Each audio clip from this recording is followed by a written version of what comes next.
Не сака да биде расипувач на забави, но се сомнева во ефектот од вчерашната одлука на Уставниот суд. Професорката по уставно право Рената Десковска смета дека укинувањето на членот 22 од Законот за плати и надоместоци нема да ги спречи разрешените функционери и оние што си дале оставка да бараат апанажа.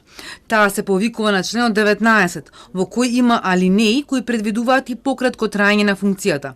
Например, стои дека функционерот може да зема 3 месеци апанажа, ако функцијата ја вршел 6 месеци. Десковска оценува дека овој член не прави разлика за тоа по кој основ му престанал мандатот на функционерот, дали пред време или по истек на мандатот.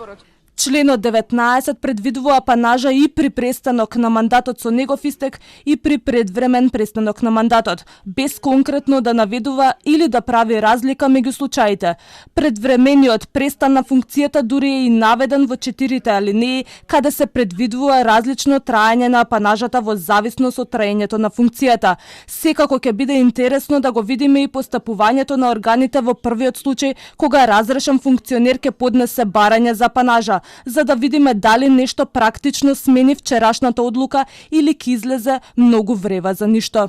Од судот пак сметаат дека не треба да се заобиколува нивната одлука, така што некој разрешен функционер или некој што си дал оставка ќе добие апанажа преку поинакво толкување на другите законски одредби. Во одговорот за Телма велат дека со укинувањето на конкретниот член дале аргументи зошто не треба да земаат апанажа овие функционери.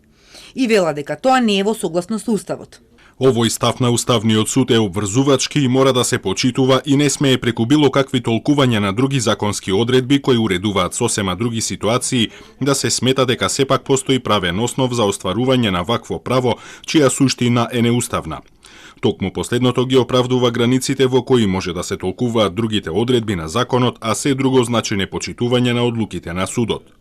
Адвокатот Ќатовски од Струга ги оспори сите 7 члена од Законот за плати и надоместоци за функционерите кои се однесуваат на апанажата, а Уставен поведе иницијатива и го укина само членот 22.